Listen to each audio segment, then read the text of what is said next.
163. 4. Isaiah 7, 8, and 9. Was she a virgin? We're going to find out today. All right, beautiful people. 163, 164. Betwabu, Sawubona means I see you. I acknowledge you. Betwabu, Yaya. Betwabu, Titi. Alicia, Sawubona. All right, y'all. Look, today is one of my favorite readings in Isaiah. Y'all, look. This particular chapter, amongst a few others in the book of Isaiah, have been totally misconstrued all across the church nation. And this is what they use. This particular chapter, chapter 7, is what they use to justify a virgin birth. But you cannot do that, because if you go back to the original text, what they're saying it says, it does not say that, which totally nullifies that altogether.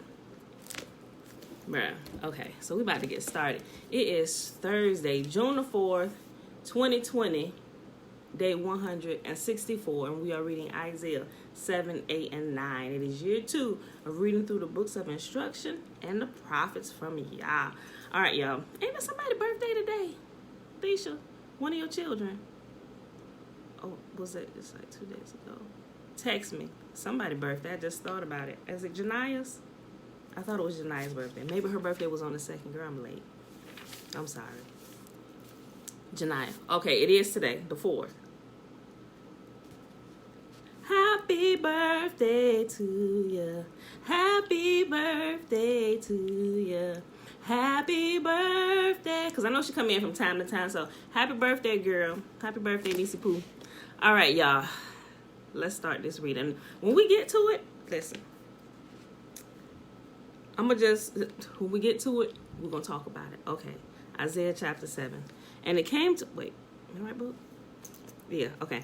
And it came to pass in the days of Ahaz, the son of Jotham, the son of Uzziah, the king of Judah, that Rezin, the king of Syria, and Pekahiah, the son of Remaliah, king of Israel, went up toward Jerusalem to war against it, but could not prevail against it. And it was told the house of David, saying, Syria is confederate with Ephraim, and his heart was moved, and the heart of his people, as the trees of the wood are moved with the wind.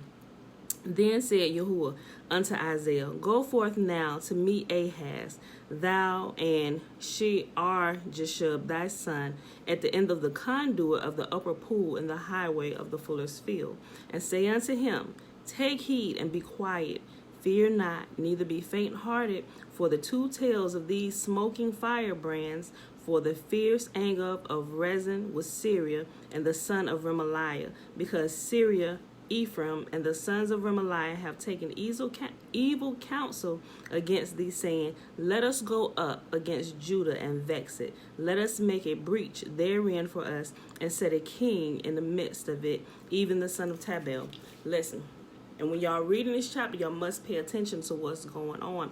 It never ceases to fail that when people give prophecy in the church world, they seem to take out a couple scriptures and isolate them from the rest of the text. Even Isaiah 53, y'all. Even Isaiah 53, where they're trying to say that is JC. That is not. You have to go. You remember, scrolls did not have chapters and verses. So to get the full context of Isaiah 53, to realize that the suffering servant who Isaiah 53 is talking about is still Israel. You must go back like a whole chapter. Go back to, I would say go back to Isaiah 48 and read all of that in context. And when we read all of that in context, we'll see that it was the kings who were talking about Israel. They were talking about Israel. And y'all came in and said, This is my suffering servant, Israel. He says it all the way through the Old Testament and the prophets. But when you got those who shouldn't be teaching, will come out with a bunch of crap. All right, so pay attention. We're talking about King King Ahaz is scared that the two sides are going to come up against them here. What we're reading today, this is the context of this story today. Isaiah chapter 7. King Ahaz is scared about going to war because they pretty much outnumber them. So listen to it. Verse 6, let us go up against Judah and vex it, and let us make a breach therein for us, and set a king in the midst of it, even the son of Tabeel. Thus saith Yahuwah, it shall not stand, neither shall it come to pass. For the head of Syria is Damascus, and the head of Damascus is Rezin. And within 65 years, Ephraim shall be broken, that it be not a people. Okay, let's point something out.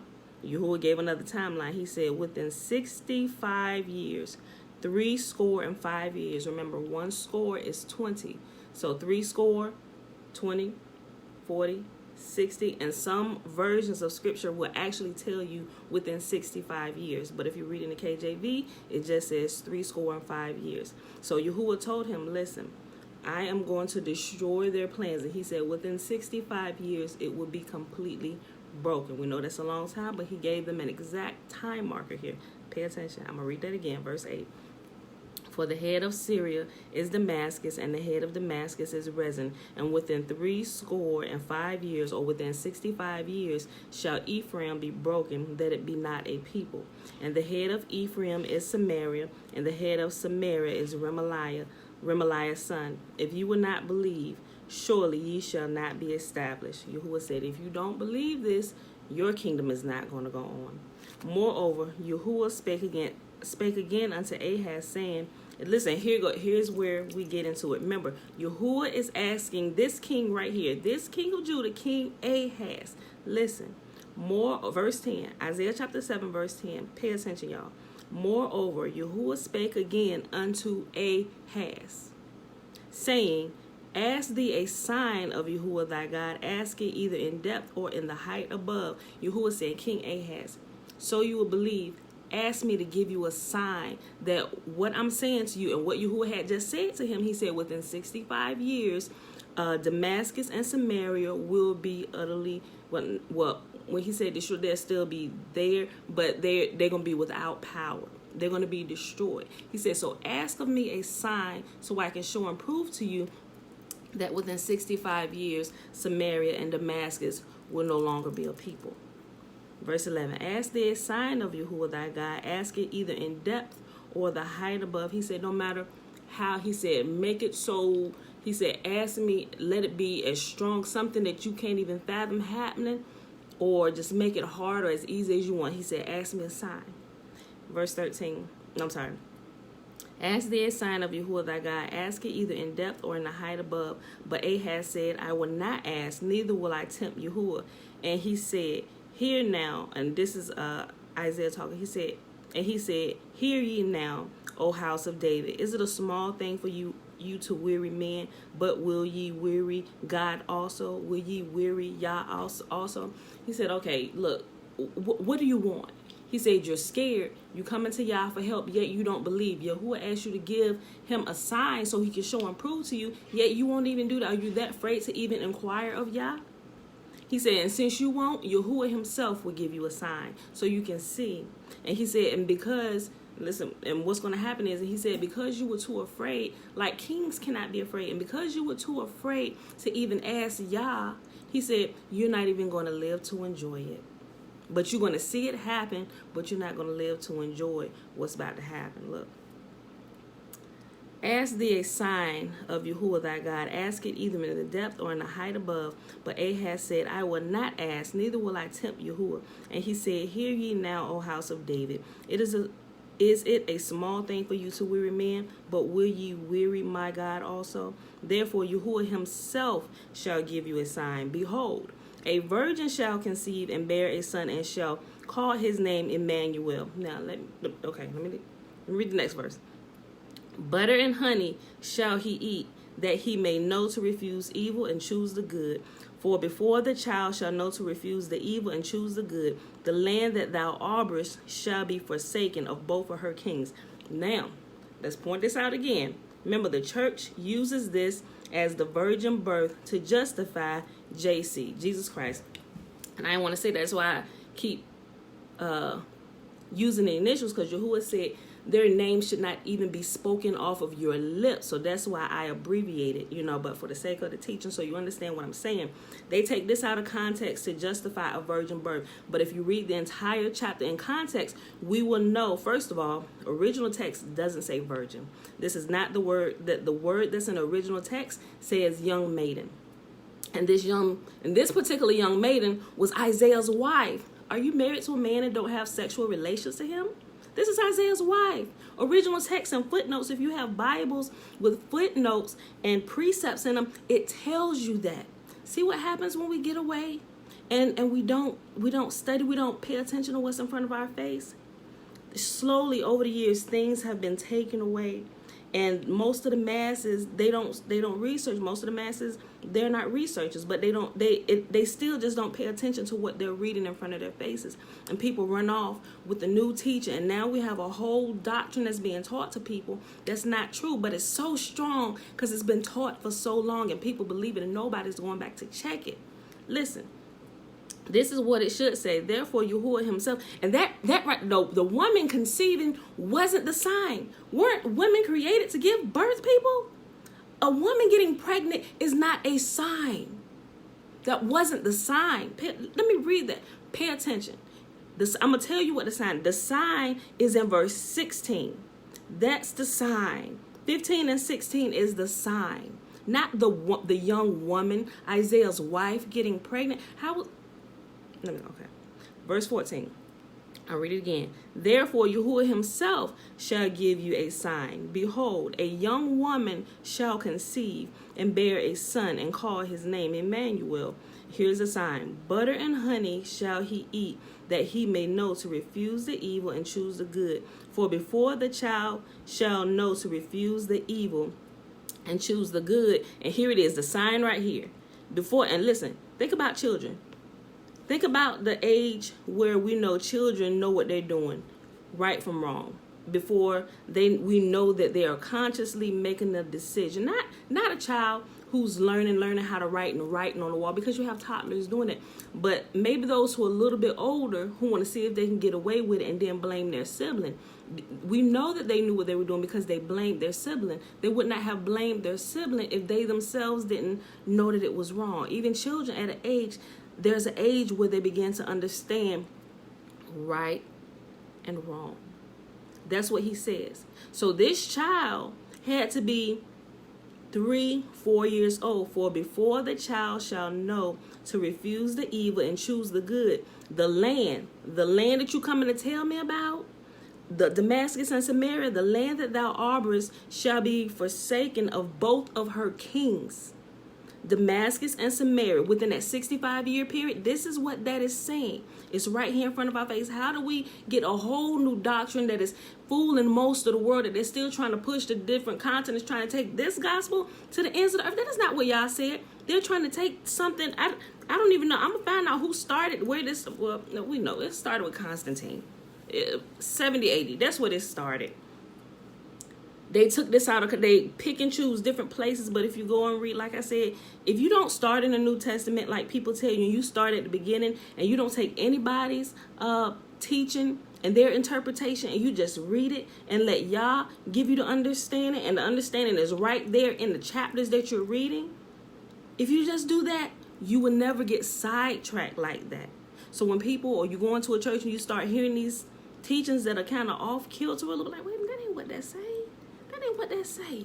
Even though I started in the New Testament, when I pulled away from the church and y'all pulled me out of the church for a couple of years, it was like a detox period. Not hearing garbage coming from the pulpit. Not everything was wrong, but I could feel it was like scales fell off of my eyes on that, because I never stopped reading my Bible. As I began to, I was like, wait a minute, what? That's what I said. Oh shoot. So there's a period of time where you have to be separated from the institution of the church. So all of that can be washed away. All of that has to be washed out. Keep what's good, get rid of the bad. But then you can start, and Yahuwah just has to has to like rebuild you up and fill in the missing places with truth. This is what this is talking about. Therefore, Yahuwah himself shall give you a sign. Behold, the young woman shall conceive and bear a son, and shall call his name Emmanuel. Butter and honey shall he eat, that he may know to refuse the evil and choose the good. For before the child shall know to refuse evil and choose the good, the land that thou arborest, Damascus and Samaria, shall be forsaken of both of her kings. And that's going to happen within a 65-year period.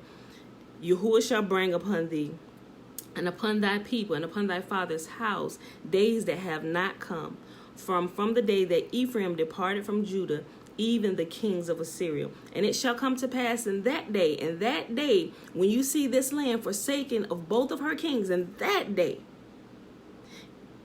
and it shall come to pass in that day that Yahuwah shall hiss for the fly that is in the uttermost part of the rivers of Egypt, and for the bee that is in the land of Assyria. And they shall come, and they shall rest all of them in the desolate valleys, and in the holes of the rocks, and upon all the thorns, and upon all the bushes. In that same day shall Yahuwah shave with a razor that is hired, namely them beyond the river, or beyond the river of, beyond the Euphrates, by the king of Assyria the head, and the hair of the feet, and it shall also consume the beard. And it shall come to pass that in that day that a man shall nourish a young cow and 2 sheep, and it shall come to pass for the abundance of milk that they shall give, he shall eat butter. For the butter and honey shall every one eat that is left in the land. And it shall come to pass in that day that every place shall be where there were 1,000 vines at 1,000 silverlings, it shall be even for briars and thorns. With arrows and with bows shall men come thither, because the land shall become briars and thorns. And on all hills shall be digged with a mattock, and there shall not come thither the fear of briars and thorns, but it shall be for the sending forth of oxen and the treading of lesser cattle. So mind you, when this is forsaken, when the land is forsaken, there's not going to be too many people there to, you know how there's like supply and demand. That's where the honey and butter. He said there is no longer going to be like a cry out for food. He said because it's going to be so much food. They're going to be eating so much butter and honey that they're not even going to be able to eat it all. There's going to be an abundance because the land is going to be forsaken. So everything is going to be left, and the people are going to have multitudes to eat. You can read this in different versions, like the New Living Translation, and it makes it a little bit more clear. Verse 21 says, and it shall come to pass in that day that a young man shall nurse a young cow and 2 sheep, and it shall come to pass for the abundance of milk that they shall give, he shall eat butter, for butter and honey shall everyone eat that is left in the land. And it's not going to be too many people that's going to be left, because she's going to be forsaken. So those who don't or can't go away, they're going to be taken care of. They're going to eat the abundance. It's what was once a scarcity has now been made an abundance, turned into an abundance for the people that are left. That's why they're going to be eating bread and honey and all that butter and honey and all this stuff. All right, chapter 8, Isaiah chapter 8. Moreover, Yahuwah said unto me, take thee a great roll or scroll, and write in it with a man's pen concerning Maher-Shalal Hashabaz. And I took unto me faithful witness to record Uriah the priest and Zechariah the son of Jeberechiah.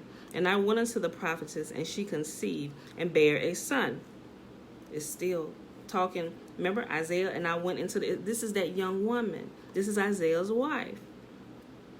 And I went unto the prophetess, and she conceived and bare a son. Then said Yahuwah to me, call his name Maher-Shalal-Hashabaz. This same child is the same child that Yahuwah said call his name Emmanuel.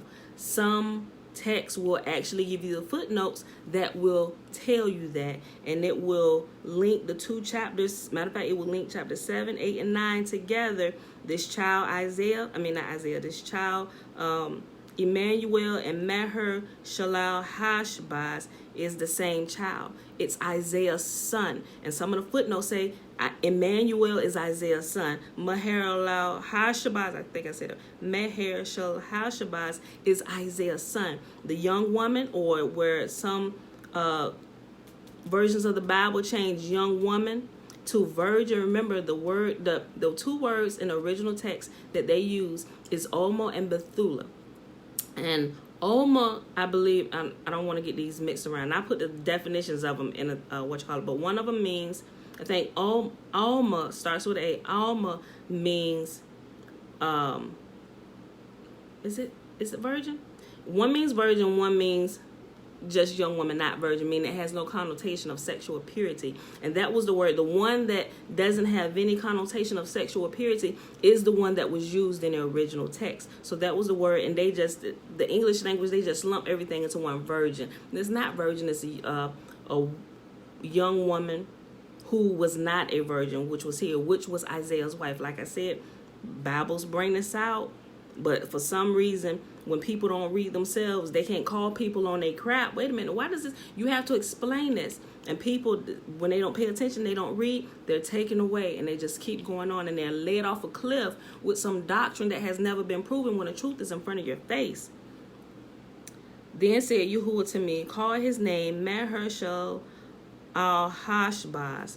For before the child shall have knowledge to cry, my father and my mother, the riches of Damascus. Remember, we're talking about the same thing, Damascus and Samaria. Listen.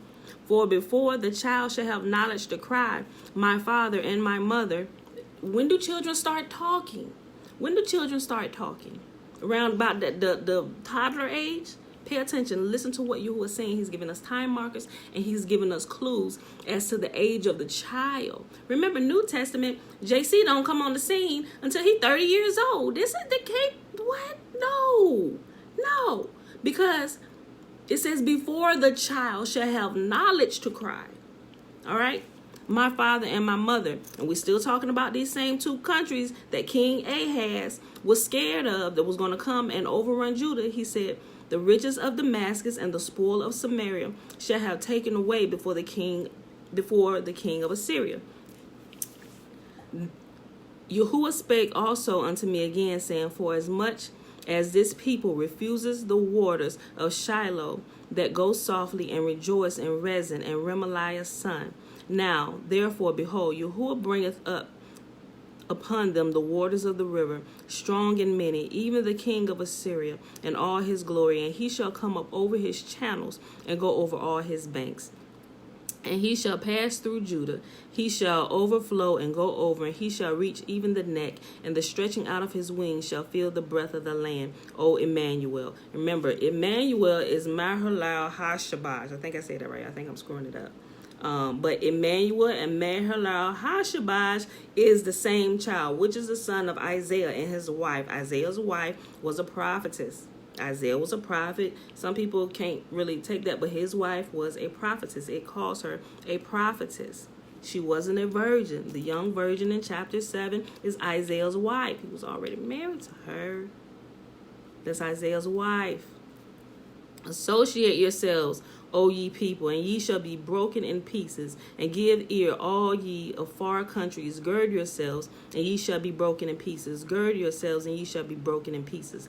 Take counsel together, and it shall come to naught. Speak the word, and it shall not stand, for Yahuwah is with us. For Yahuwah spake thus to me with a strong hand, and instructed me that I should not walk in the way of this people, saying, say ye not a confederacy. To all them to whom this people shall say a confederacy, neither fear ye their fear, nor be afraid. Sanctify Yahuwah of hosts himself, and let him be your fear, and let him be your dread. And he shall be for a sanctuary, but for a stone of stumbling, and for a rock of offense to both the houses of Israel, and for a gin and for a snare to the inhabitants of Jerusalem. And many among them shall stumble and fall, and be broken, and be snared, and be taken. Bind up the testimony, seal the law among my disciples. And I will wait upon Yahuwah, that hideth his face from the house of Jacob, and I will look for him. Behold, I and the children whom Yahuwah hath given me are for signs and for wonders in Israel, from Yahuwah of hosts, which dwelleth in Mount Zion. And when they shall say unto you, seek unto them that have familiar spirits, and unto wizards that peep and mutter, should not a people seek unto their God for the living to the dead? To the law and to the testimony, if they speak not according to this word, it is because there is no light in them. Yahuwah said, if you need to know something, you come to me. You don't go to anybody else. You don't go to soothsayers. You don't go to wizards. You don't go to witches. You don't go to crystal ball readers. None of them. Witches, warlocks, none of them.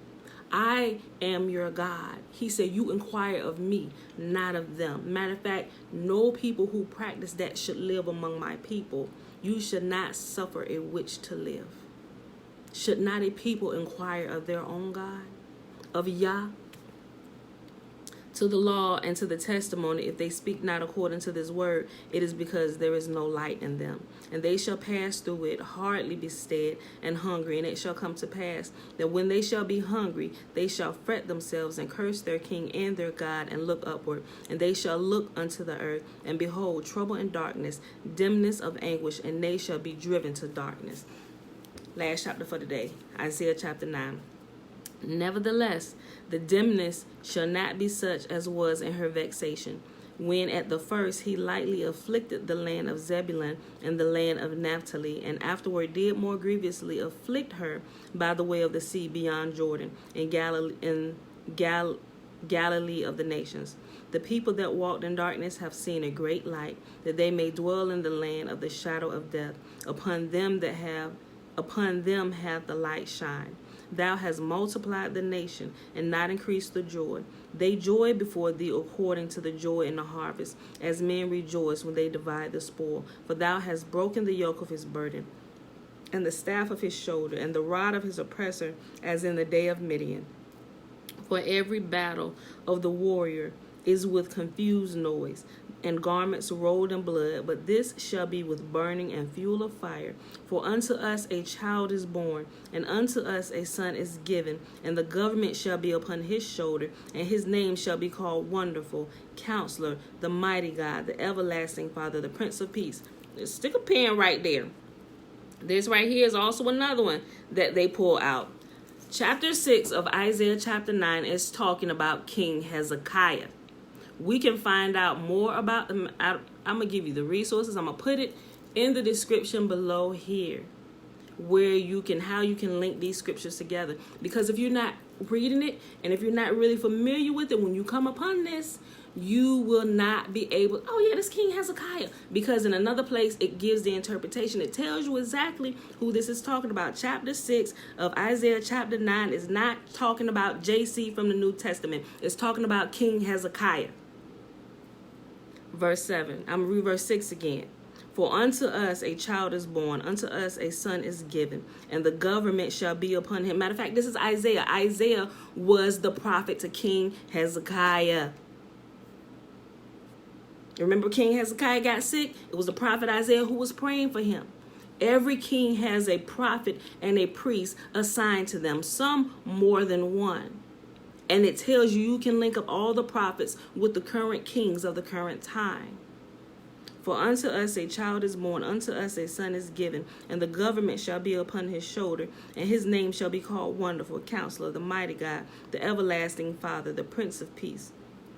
Of the increase of his government and peace there shall be no end, and upon the throne of David, and upon his kingdom, to order it and to establish it with judgment and with justice from henceforth forever. The zeal of Yahuwah of hosts will perform this. Like I said, for 6 and 7, all this right here in today's reading, I am going to, matter of fact, I did a whole post. It's been weeks now, well, months now, because I actually talked about this with some of my big posts that I post with the colorful backgrounds. We did I went through all of it. But I put all of that in the comment section for you today. Yahuwah sent a word unto Jacob, and hath lighted upon Israel. And all the people shall know, even Ephraim and the inhabitant of Samaria, that say in their pride and their stoutness of heart, the bricks are falling down, but we will build with hewn hewn stones. The sycamores are cut down, but we will change them into cedars.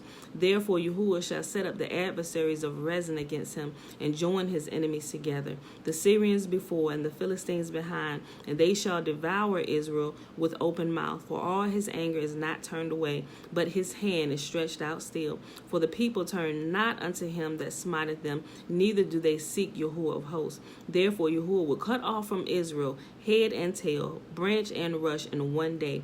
The ancient and honorable, he is the head, and the prophet that teacheth lies, he is the tail. For the leaders of this people cause them to err, and they that are led of them are destroyed. So we got some of the same stuff happening. I'm so glad the churches have been shut down to give the people a chance to detox from the ignorance that's being taught across the pulpit, saying that Yah is behind it. He is not. You're teaching lies that you have inherited from people that don't even know that they inherited lies. Jeremiah tells us that. My people have inherited lies, and they're still doing it. Everything that's happening in the church and what they're worshiping, Yahuwah calls it out in the books of Isaiah, Jeremiah, and Ezekiel. Son of man, do you see what the preachers, the priests are doing? Do you see what they're doing? You see the women over here weeping for Tammuz? You see, Yah said that. You see what they're doing? They're still doing it today. In the temples of Baal with I wish you could see me. See how my arms are out? If I was standing up, what letter would my body be making? What symbol is that? That is the sign, the symbol, the image of the beast. And the image of the beast is sitting on top of every single church. The image of the beast. Bruh. The ancient and the honorable, he is the head. And the prophet that teaches lies, he is the tail. For the leaders of this people cause them to err, and they that are led of them are destroyed.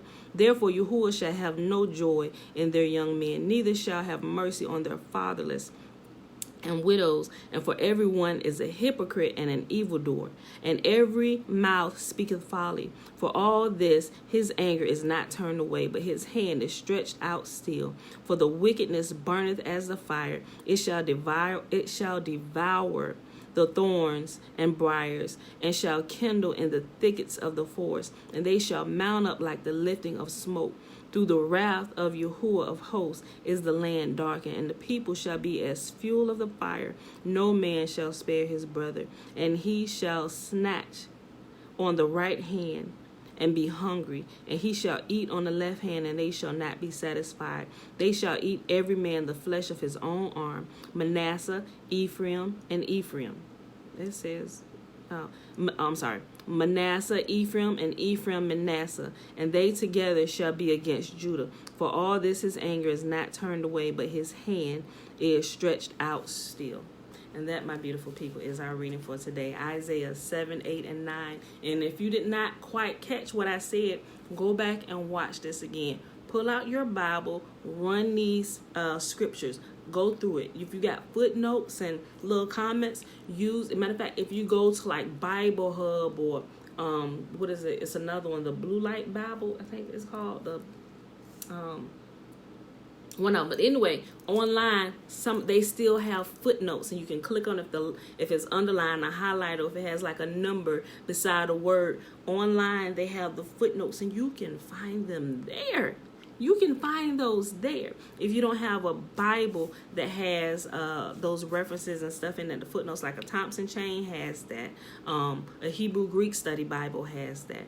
But if you go online, if you don't have those, go online and click on this stuff and go online. And you're going to be quite shocked at what you see has been in plain sight all this time, yet you have been led away with lies. It will blow your mind and allow Yahuwah to open your understanding and open your heart and help you to see clearly. When you can see clearly, you can decipher truth from error. And when you can begin to decipher truth from error, you can see what in the world is going on in the world today. You'll clearly see what's happening. You'll clearly see that Yahuwah is waking up the children of Israel. Guys, that's all I'm going to say about this today. So I hope you enjoyed the reading. Like I said, Isaiah 7, 8, and 9. This is day 164 of year 2 of reading through the books of instruction and the prophets. sometimes known as the law, sometimes known as the Torah or the Tula in Bantu language, or most people in the world also knows it by the Old Testament or the Pentateuch or anything that's referring to the Old Testament. That's what we read. That's what we're focusing on, so you can see, pulling out the truth. I'm highlighting it for you so you can see, help remove the scales from your eyes so you can put it together in truth. Worship Yah, not only just in spirit and emotion, but worship him in truth. Truth and knowledge is what sets us free, y'all. All right. It is June the 4th. 2020. I love you all. Let's do this blessing. I'm going to bless you like Yahuwah said to bless my people. And we can find that in, y'all know what it is, Numbers chapter 6, verses 22 through 27. And let me remind you that if you want to take a Nazarite vow, a man or a woman can take the Nazarite vow unto Yah. Just a quick, you set aside yourself, you set yourself apart wholly unto Yah. And the laws of the Nazarite is they don't drink any alcohol, they don't cut their hair, they don't touch dead bodies, they don't drink wine, alcohol, anything involving the grape, wet, dry, anything, grape, vinegar, all that stuff. We abstain from that and we set ourselves solely apart to Yah. As a Nazarite, you can set the vow for 6 months. You can set it for a year. You can set it for 2 years. You can become a Nazarite to the day of your death. But just think about it. Remember, when you're a Nazarite, you don't cut your hair. If you violate your vow, girl, I'd be bald. Come up on the body on accident. Yeah, like it's kind of hard for nurses to take a Nazarite vow. If you're working in there and it's known somebody could die today on my watch, if you're defiled by touching a dead body, you got to cut your hair off and restart your vow. But he does give, for people who are close in your family who die, he calls that out, and there is a clause for that. And that's only with immediate family, like husband, wife, children, mother, father.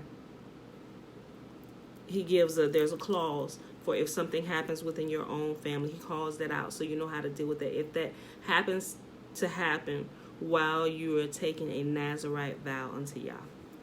And Nazarites, they're quite surprised when they take the Nazarite vow and how Yah begins to speak to them and how he grows them up. It's like supernaturally fast, and how he begins to speak to them because they set themselves solely apart wholly to be holy unto him. Look into it, y'all. Numbers chapter 6, verses 1 through 21. That's the law of the Nazarite vow. It goes into detail. And the blessing is found in 22 through 27. And Yahuwah spake unto Moses, saying, Speak unto Aaron and unto his sons, saying, On this wise ye shall bless the children of Israel, saying unto them, May Yahuwah bless us and keep us. May Yahuwah make his face to shine upon us and be gracious unto us. May Yahuwah lift up his countenance upon us and give us his peace. And they shall put my name upon the children of Israel, and I will bless them. All right, beautiful people, I love y'all, and I will see y'all bright and early Friday morning, 7:15 a.m. Boo.